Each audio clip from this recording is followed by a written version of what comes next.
आज सुनिए अज्ञे द्वारा लिखी कहानी जयदोल। लेफ्टिनेंट सागर ने अपना कीचड़ से सना चमड़े का दस्ताना उतारकर ट्रक के दरवाजे पर पटकते हुए कहा, गुरुंग, तुम गाड़ी के साथ ठहरो, हम कुछ बंदोबस्त करेगा। गुरुंग सड़ाक से जूतों की एड़ियां चटकाकर बोला, ठीक है साहब। सांझ हो रही थी। 3 दिन मूसलाधार बारिश के कारण नौगांव में रुके रहने के बाद दोपहर को थोड़ी देर के लिए आकाश खुला तो लेफ्टिनेंट सागर ने और देर करना ठीक न समझा। ठीक क्या न समझा, आगे जाने के लिए वह इतना उतावला हो रहा था कि उसने लोगों की चेतावनी को अनावश्यक सावधानी माना और ये सोचकर कि वह कम से कम शिव सागर तो जा ही रहेगा रात तक, वह चल पड़ा। जोरहाट पहुंचने तक शाम हो गई थी, पर उसे शिव सागर के मंदिर देखने का इतना चाव था कि वह रुका नहीं। जल्दी से चाय पीकर आगे चल पड़ा। रात जोरहाट में रहे तो सवेरे चलकर सीधे डिब्रूगढ़ जाना होगा। रात शिवसागर में रहकर सवेरे वह मंदिर और ताल को देख सकेगा। शिवसागर, रुद्र सागर, जय सागर कैसे सुंदर नाम हैं। सागर कहलाते हैं, बड़े बड़े ताल होंगे और प्रत्येक के किनारे पर बना मंदिर कितना सुंदर दिखता होगा। असमिया लोग हैं भी बड़े साफ सुथरे, उनके गांव इतने स्वच्छ होते हैं तो मंदिर का क्या कहना। शिवदोल, रुद्रदोल कहना कैसी सुंदर कवि कल्पना है। सचमुच जब ताल के जल में मंद मंद हवा से सिरती हुई चांदनी में मंदिर की कुहासे सी परछाई डोलती होगी, तब मंदिर सचमुच सुंदर ही डोले सा दिखता होगा। इसी उत्साह को लिए वह बढ़ता जा रहा था। 30-35 मील का क्या है, घंटे भर की बात है।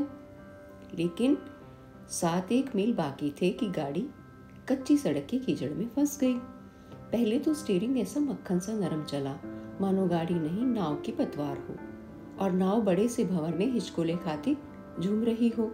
फिर लेफ्टिनेंट के संभालते संभालते गाड़ी धीमी होकर रुक गई, यद्यपि पहियों के घूमते रहकर कीचड़ उछालने की आवाज आती रही।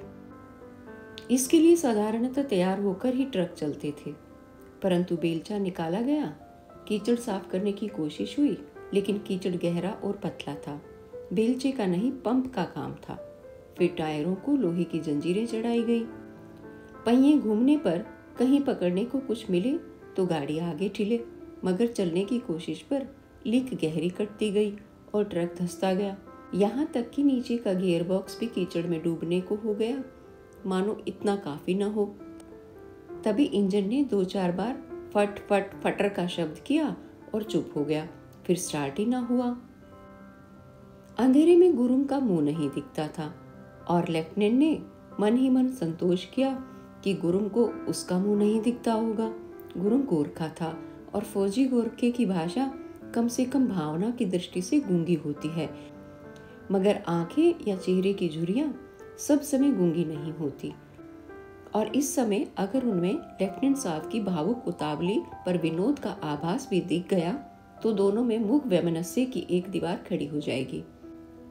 तभी सागर ने दस्ताने फेंक कर कहा, हम बंदोबस्त करेगा, और पिच पिच कीचड़ में जमा जमा कर बूट रखता हुआ आगे बढ़ चला। कहने को तो उसने कह दिया, पर वह बंदोबस्त करेगा क्या रात में। बादल फिर घिरने लगे। शिव सागर मील है तो दूसरे सागर भी 3-4 मील तो होंगे, और क्या जाने कोई बस्ती भी होगी कि नहीं। और जय सागर तो बड़े बीहड़ मैदान के बीच में है। उसने पढ़ा था कि उस मैदान के बीच में ही रानी जयमती को यंत्रणा दी गई थी कि वह अपने पति का पता बता दे। 5 लाख आदमी उसे देखने इकट्ठे हुए थे और कई दिनों तक रानी को सारी जनता के सामने सताया और अपमानित किया गया था। एक बात हो सकती है कि पैदल ही शिवसागर चला जाए, उस पर कीचड़ में पिच पिच 7 मील, उसी में भोर हो जाएगी। फिर तुरंत गाड़ी के लिए वापस जाना पड़ेगा। फिर नहीं, वह बेकार है। दूसरी सूरत, रात गाड़ी में ही सोया जा सकता है, पर गुरुंग वह भूखा ही होगा। कच्ची रसद तो होगी, पर बनाएगा कैसे। सागर ने तो गहरा नाश्ता किया था, उसके पास बिस्किट वगैरह भी हैं, पर अफसरी का कड़ा कायदा है कि अपने मातहत को कम से कम खाना तो ठीक खिलाए, शायद आसपास कोई गांव हो। कीचड़ में कुछ पता नहीं लगता था कि सड़क कितनी है और अगल बगल का मैदान कितना। पहले तो 2-4 पेड़ किनारे किनारे थे, पर अब वह भी नहीं। दोनों ओर सपाट सूना मैदान था और दूर के पेड़ भी ऐसे धुंधले हो गए थे कि भरम हो कहीं चश्मे पर नमी की ही करामात तो नहीं है। अब रास्ता जानने का एक ही तरीका था, जहाँ कीचड़ कम गहरा हो वहीं सड़क इधर उधर हटते ही पिंडलियों तक पानी में डूब जाती थी और तब वह फिर धीरे धीरे पैर से टटोलकर मध्य में आ जाता था। ये क्या है? हाँ, पुल सा है। यह रेलिंग है, मगर 2 पुल हैं समकोण बनाते हुए। क्या 2 रास्ते हैं? कौन सा पकड़े? एक कुछ ऊंचा जमीन की ओर जाता जान पड़ता था। ऊंचे पर कीचड़ कम होगा, इस बात का ही आकर्षण काफी था। फिर ऊंचाई पर से शायद कुछ दिख भी जाए। सागर उधर ही चल पड़ा। पुल के पार ही सड़क एक ऊंची उठी हुई पटड़ी सी बन गई। तनिक आगे इसमें कई मोड़ से आए। फिर जैसे धान खेत में कहीं कहीं कई एक छोटे छोटे खेत एक साथ पड़ने पर उनकी मेड़ मानो एक साथ कई ओर जाती जान पड़ती है, इसी तरह वह पटड़ी भी कई ओर को जाती सी जान पड़ी। सागर मानो एक बिंदु पर खड़ा है, जहां से कई रास्ते हैं, प्रत्येक के दोनों ओर जल, मानो अथाह समुद्र में पटड़ियां बिछा दी गई हों। सागर ने एक बार चारों ओर नजर दौड़ाई। शून्य। उसने फिर आंखों की कोरे कसकर झांक कर देखा।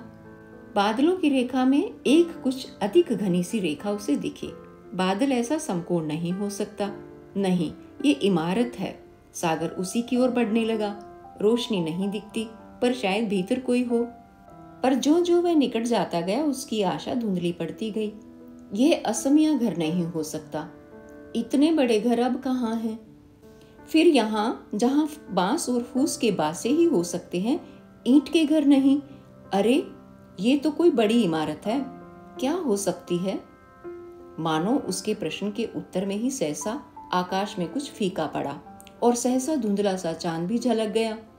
उसके अधूरे प्रकाश में सागर ने देखा एक बड़ी सी ऊपर से चपटी सी इमारत, यानी दुमंजली बारादारी बरामदे से, जिसमें कई एक बार मेहराबें एक के बीच से मानो आकाश झांक दिया।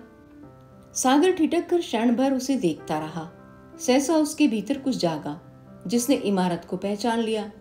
ये तो अहोम राजाओं का किरड़ा भवन। क्या नाम है? रंग महल नहीं, हवा महल नहीं, ठीक याद नहीं आता। पर ये बड़े पठार के किनारे पर है, जिसमें जयमती। एकाएक हवा सनसना उठी। आसपास के पानी में जहां तहां नरसल के छोंपे थे, झुककर फुसफुसा उठे, जैसे राजा के आने पर भृत्यों सेवकों में एक सिरहन दौड़ जाए। एकाएक ये लक्ष्य करके कि चांद फिर छिपा जा रहा है, सागर ने घूमकर चिन्ह लेना चाहा कि ट्रक किधर कितनी दूर पर है, पर वह अभी यह भी नहीं तय कर सकता था कि कहाँ क्षितिज है, जिसके नीचे पठार है और ऊपर आकाश या मेघालय की चांद छिपा है। और अगर उसने खूब अच्छी तरह पहचान न रखा होता तो रंग महल या हवा महल भी खो जाता। महल में छत होगी, वहां सूखा होगा, वहां आग भी जल सकती है, शायद बिस्तर लाकर सोया भी जा सकता है। ट्रक से तो यही अच्छा रहेगा, गाड़ी को तो कोई खतरा नहीं। सागर जल्दी जल्दी आगे बढ़ने लगा। रंग महल बहुत बड़ा हो गया था। उसकी कुर्सी ही उतनी ऊंची थी कि असमिया घर उसकी ओट में छिप जाए। पक्के फर्श पर पैर पड़ते ही सागर ने अनुमान किया 30-35 सीढ़ियां होंगी। सीढ़ियां चढ़कर वह असली डोडी तक पहुंचेगा। ऊपर चढ़ते चढ़ते हवा चीख उठी। कई मेहराबों से मानो उसने गुर्रा कर कहा, कौन हो तुम? इतनी रात गए मेरा एकांत भंग करने वाले। विरोध के फुतकार का ये थपेड़ा इतना सच्चा था कि सागर मानो फुसफुसा ही उठा। मैं सागर आसरा ढूंढता हूँ, रैन बसेरा। पोपले मुंह का बूढ़ा जैसे खिसिया कर हंसे, वैसी ही हवा हंस उठी।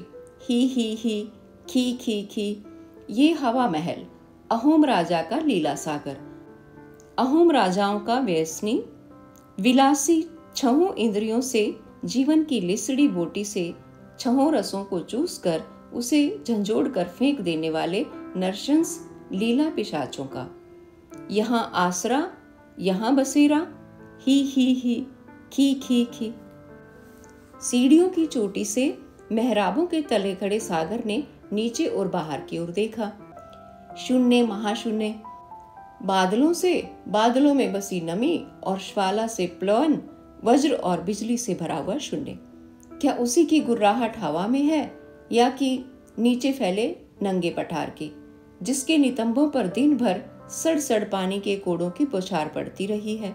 उसी पठार का आक्रोश, सिसकिन, रिरियाहट। इसी जगह, इसी मेहराब के नीचे खड़े कभी अधनंगे अहोम राजा ने अपने गठीले शरीर को दर्प से अकड़ाकर सितार की खूंटी की तरह उमेट कर बाएं हाथ के अंगूठे को कमरबंद में अटकाकर सीढ़ियों पर खड़े शत शरीर राजकुमारों को देखा होगा, जैसे कोई सांड खसिया बैलों के झुंड को देखे। फिर दाहिने हाथ की तर्जनी को उठाकर दाहिने भ्रू को तनिक सा कुंचित करके संकेत से आदेश दिया होगा कि यंत्रणा को और कड़ी होने दो। लेफ्टिनेंट सागर की टांगे मानो शिथिल हो गई। वह सीढ़ी पर बैठ गया। पैर उसने नीचे को लटका दिए, पीठ मेहराब के निचले हिस्से से टेक दी। उसका शरीर थक गया था दिन भर स्टीयरिंग पर बैठे बैठे, और पौने 200 मील तक कीचड़ की सड़क से बनी लीकों पर आंखें जमाए रहने से आंखें भी ऐसे चुनचुना रही थी मानो उनमें बहुत बारीक पिसी हुई रेत डाल दी गई हो। आंखें बंद भी वह करना चाहे और बंद करने में कलेश भी हो, वह आंख खुली रखकर ही किसी तरह पीठ को समेट ले या बंद करके देखता रह सके। अहोम राजा चुलिकफा। राजा में ईश्वर का अंश होता है। ऐसे अंधविश्वास पालने वाले अहोम जाति के लिए ये मानना स्वाभाविक ही था कि राजकुल का अक्षत शरीर व्यक्ति ही राजा हो सकता है। जिसके शरीर में कोई क्षत है उसमें देवत्व का अंश कैसे रह सकता है? देवत्व और अक्षुण नहीं, ईश्वर तब अक्षुण ही होता है और राजा शरीर अक्षत। अहोम परंपरा के अनुसार कुल घात के सेतु से पार होकर चुलिकाफा भी राज सिंहासन पर पहुंचा, लेकिन वह सेतु सदा के लिए खुला रहे इसके लिए उसने एक अत्यंत नरशंस उपाय सोचा। अक्षत शरीर राजकुमार ही राजा हो सकते हैं, अतः सारे अक्षत शरीर राजकुमार उसके प्रतिस्पर्धी और संभावे घातक हो सकते हैं। उनके निराकरण का उपाय ये है कि सबका एक एक कान या छिगुनी कटवा ली जाए। हत्या भी न करनी पड़े, मार्ग के रोड़े भी हट जाएं, लाठी ना टूटे, सांप भी मरे नहीं पर उसके विष दंत उखड़ जाएं। शत्र शरीर कनकटे या छिंगुनी कटे राजकुमार राजा हो ही नहीं सकेंगे, तब उन्हें राजघात का लोभ भी न सताएगा। चुलिकफा ने सेनापति को बुलाकर गुप्त आज्ञा दी कि रात में चुपचाप राजकुल के प्रत्येक व्यक्ति के कान या छिंगुनी काटकर प्रातःकाल दरबार में राज चरणों में अर्पित किए जाएं, और प्रातःकाल वहीं रंगमहल की सीढ़ियों पर उनके चरणों में वह विभत्स उपहार चढ़ाया गया होगा। और उसने उसी दर्प भरी अवज्ञा में होठों की तार सी तनी पतली रेखा को तनिक मीट सी देकर शब्द किया होगा और रक्त सने थाल को पैर से तनिक सा ठुकरा दिया होगा। चुलिकफा निष्कंटक राजा, लेकिन नहीं, ये तीर सा कैसा साल गया। एक राजकुमार भाग गया, अक्षत। लेफ्टिनेंट सागर मानो चुलिकफा के चित्कार को स्पष्ट सुन सका। अक्षत भाग गया। वहां सामने लेफ्टिनेंट ने फिर आंखों को कसकर बादलों की दरार को भेदने की कोशिश की। वहां सामने कहीं नगा पर्वत श्रेणी है। वनवासी वीर नगा जातियों से अहोम राजाओं की कभी नहीं बनी। वे अपने पर्वत के नंगे राजा थे। ये अपने समतल भूमि के कौशे पहनकर भी अधनंगे रहने वाले महाराजा। पीढ़ियों के युद्ध के बाद दोनों ने अपनी अपनी सीमाएं बांध ली थी और कोई किसी से छेड़छाड़ नहीं करता था। केवल सीमा प्रदेश पर पड़ने वाली नमक की झीलों के लिए युद्ध होता था, क्योंकि नमक दोनों को ही चाहिए था। पर अहोम राजद्रोही नगा जातियों के सरदार के पास आश्रय पाए, असह्य है, असह्य। हवा ने साई साई करके दाद दी, असह्य। मानो चुलिकफा के विवश क्रोध की लंबी सांस सागर की देह को छू गई। यहीं खड़े होकर उसने वह सांस खींची होगी। उसे मेहराब ही की ईंट ईंट में तो उसके सुलगते वायु कण बसे होंगे, लेकिन जाएगा कहाँ? उसकी वधू तो वह जानेगी उसका पति कहाँ है, उसे जानना होगा। जयमती अहोम राज्य की अद्वितीय सुंदरी, जनता की लाडली। होने दो, चुलिकफा राजा है, वह शत्रु विहीन निष्कंटक राज्य चाहता है। जयमती को पति का पता देना होगा, उसे पकड़वाना होगा। चोलिकफा उसका प्राण नहीं चाहता, केवल एक कान चाहता है या एक छिगुनी, चाहे बाएं हाथ की भी छिगुनी। क्यों नहीं बताएगी जयमती? वह प्रजा है, प्रजा की हड्डी बोटी पर भी राजा का अधिकार है। बहुत ही छोटे एक क्षण के लिए चांद झलक गया। सागर ने देखा, सामने खुला आकारहीन, दिशाहीन, मानातीत निराविस्तार, जिसमें नरसलों की साएं साएं हवा का असंख्य करहाटों के साथ रोना, उसे घिरे हुए मेहराब की क्रुद्ध सांसों की सी फुफकार। चांद फिर छिप गया और पानी भी नई बौछार के साथ। सागर ने आंखें बंद कर ली। असंख्य सहमी हुई कराहें और पानी की मार ऐसे जैसे नंगे शरीर पर दिया प्रांत के लचीले बैतों की सड़ाक सड़ाक। सह दिया अर्थात शव दिया। कब किसका शव वहां मिलता था याद नहीं आता, पर था शव जरूर। किसका शव? नहीं, जयमती का नहीं।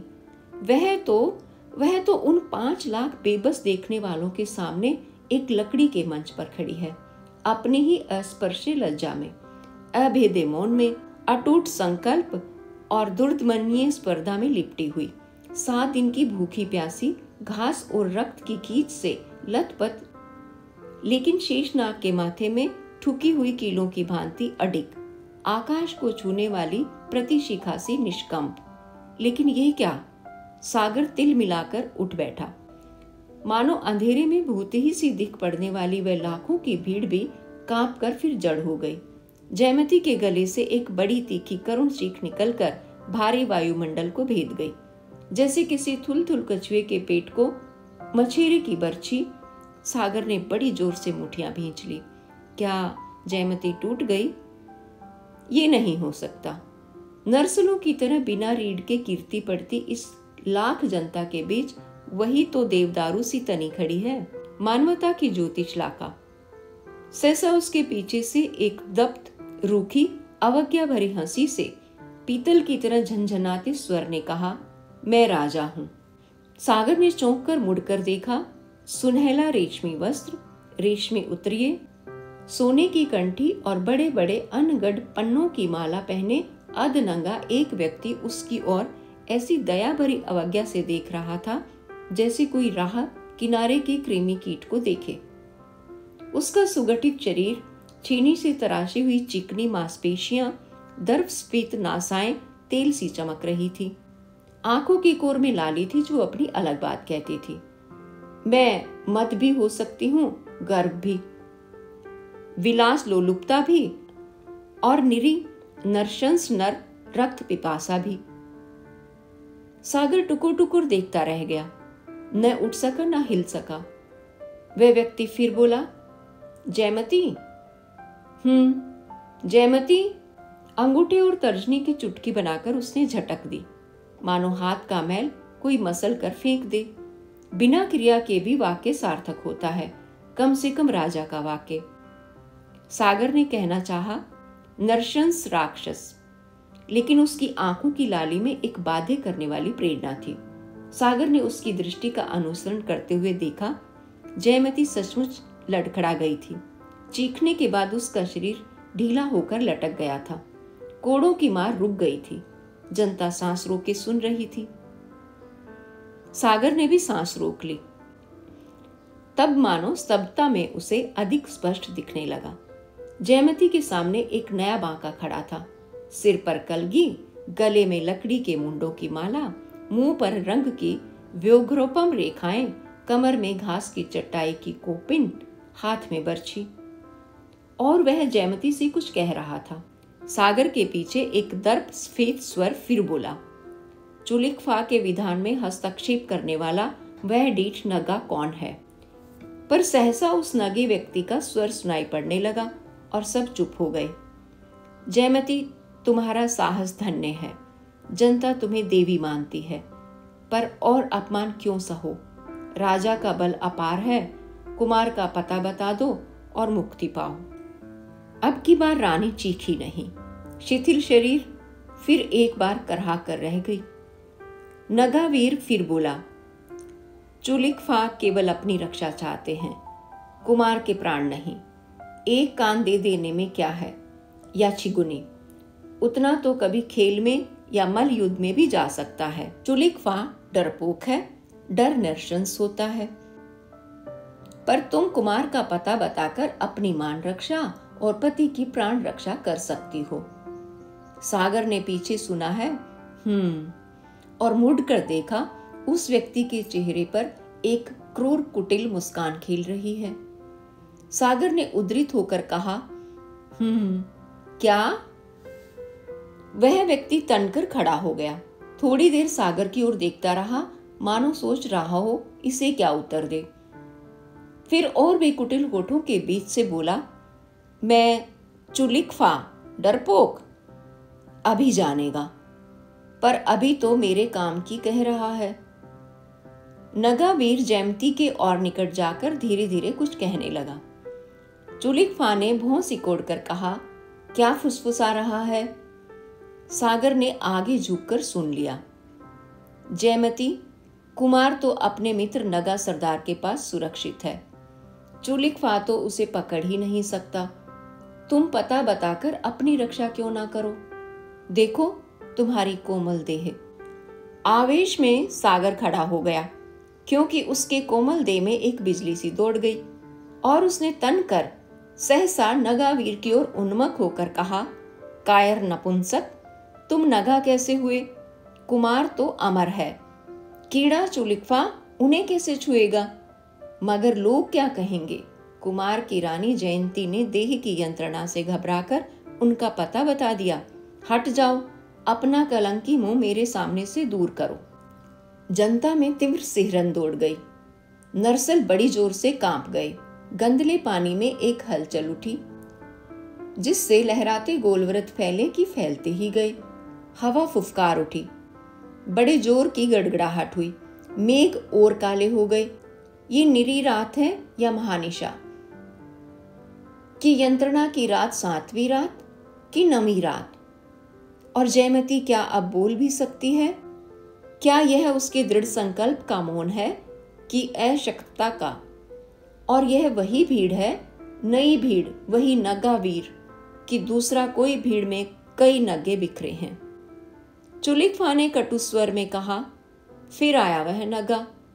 नगावीर ने पुकार कर कहा, जयमती, रानी जयमती। रानी हिली डुली नहीं। वीर फिर बोला, रानी, मैं उसी नगा सरदार का दूत हूं जिसके यहां कुमार ने शरण ली है। मेरी बात सुनो। रानी का शरीर कांप गया। वह एकटक आंखों से उसे देखने लगी। कुछ बोली नहीं, बोल सकी नहीं।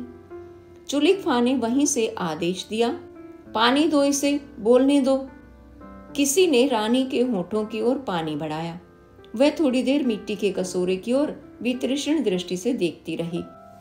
फिर उसने आंखें भरकर नगा युवक की ओर देखा, फिर एक घूंट पी लिया। तभी चुलिकफा ने कहा, बस एक एक घूंट, अधिक नहीं। रानी ने एक बार दृष्टि चारों ओर लाख लाख जनता की ओर दौड़ाई, फिर आंखें नगा युवक पर गड़ाकर बोली, कुमार सुरक्षित है, और कुमार की ये लाख लाख प्रजा जो उसके लिए आंखें बिछाए, एक नेता के लिए, जिसके पीछे चलकर आताताई का राज्य उलट दे, जो एक आदर्श मांगती है। मैं उसकी आशा तोड़ दूं, उसे हरा दूं, कुमार को हरा दूं। वह क्षण भर चुप हुई। चुलिकफा ने एक बार आंख दौड़ाकर सारी भीड़ को देख लिया। उसकी आंख कहीं टिकी नहीं, मानो उस भीड़ में उसे टिकने लायक कुछ नहीं मिला, जैसे रेंगते कीड़ों पर दीठ नहीं जमती। नगा से कहा, प्रजा तो राजा चुलिकफा की ही है ना? रानी ने फिर उसे स्थिर दृष्टि से देखा, फिर धीरे धीरे कहा, चुलिक, और फिर कुछ ऐसे भाव से अधूरा छोड़ दिया कि उसके उच्चारण में मुंह दूषित हो जाएगा। फिर कहा, ये प्रजा कुमार की है, पर तू तो नगा नहीं, तू तो उस गिद्ध की प्रजा है। जा, उसके गंदे पंजे को चाट। रानी की आंखें चुलिकफा की ओर मुड़ी। पर उसकी दीठ ने उसे छुआ नहीं। जैसे किसी गिलगिली चीज की ओर आंखें चढ़ाने से भी घिन आती है, नगा ने मुस्कुराकर कहा, कहाँ है मेरा राजा? चुलिकफा ने वहीं से पुकार कर कहा, मैं यह हूँ, अहोम राज्य का एक छत्र शासक। नगा युवक सहसा उसके पास चला आया। सागर ने देखा भीड़ का रंग बदल गया है, वैसा ही अंधकार, वैसा ही अथाह प्रसार, पर उसमें जैसे कहीं व्यवस्था, भीड़ में जगह जगह नया दर्शक बिखरे, पर बिखरेपन में भी एक माप। नगा ने पास से कहा, मेरे राजा। एकाएक बड़े जोर की गड़गड़ाहट हुई। सागर खड़ा हो गया। उसने आंखें फाड़ कर देखा, नगा युवक सहसा बर्छी के सहारे कई एक सीढ़ियां फांद कर चुलिकफा के पास पहुंच गया है। बर्छी सीढ़ी की ईंटों की दरार में फंसी रह गई है, पर नगा चुलिकफा को धक्के से गिराकर उसकी छाती पर चढ़ गया है। उधर जनता में एक बिजली कड़क गई है। कुमार की जय। किसी ने फांद कर मंच पर चढ़कर कोड़ा लिए जल्लादों को गिरा दिया है, किसी ने अपने अंग वस्त्र जयमती पर डाला है और कोई उसकी बंधन की रस्सी टटोल रहा है। पर चुलिकफा और नगा, सागर मंत्रमुग्ध खड़ा था। उसकी दीठ चुलिकफा पर जमी थी। सहसा उसने देखा, नगा तो निहत्था है, पर नीचे पड़े चुलिकफा के हाथ में एक चंद्राकार डाव है, जो वह नगा के कान के पीछे साध रहा है। नगा को ध्यान नहीं है, मगर चुलिकफा की आंखों में पहचान है कि नगा और कोई नहीं, स्वयं कुमार है और वह डाव साध रहा है। कुमार छाती पर है, पर मर जाएगा, या शत भी हो गया तो? चुलिकफा भी मर गया तो भी? अगर कुमार शत हो गया तो? सागर उछला। वह चुलिकफा का हाथ पकड़ लेगा, डाव छीन लेगा, पर वह असावधानी से उछला था। उसका कीचड़ सना बूट सीढ़ी पर फिसल गया और वह लुढ़कता पुढ़कता नीचे जा गिरा। अब चुलिकफा का हाथ सद गया है, डाव पर उसकी पकड़ कड़ी हो गई है। अब लेफ्टिनेंट सागर ने वहीं पड़े पड़े कमर से रिवॉल्वर खींचा और शिस्त देकर दाग दिया। धाएं। धुआं हो गया। हटेगा तो दिखेगा, पर धुआं हटता क्यों नहीं? आग लग गई। रंग महल जल रहा है। लपटें इधर उधर दौड़ रही हैं। क्या चुलिकफा जल गया? और कुमार? क्या यह कुमार की जयध्वनि है कि जयमती की ये अद्भुत रोमांचकारी गूंज, जिसमें मानो वह डूबा जा रहा है, डूबा जा रहा है? नहीं, उसे संभलना होगा। लेफ्टिनेंट सागर सहसा जागकर उठ बैठा। एक बार हक्का बक्का होकर चारों ओर देखा, फिर उसकी बिखरी चेतना केंद्रित हो गई। दूर से 2 ट्रकों की 2 जोड़ी बत्तियां पूरे प्रकाश से जगमगा रही थी और एक से सर्च लाइट इधर उधर भटकती हुई रंग महल की सीढ़ियों को क्षण क्षण ऐसे चमका देती थी, मानो बादलों से पृथ्वी तक किसी वज्र देवता के उतरने का मार्ग खुल जाता है।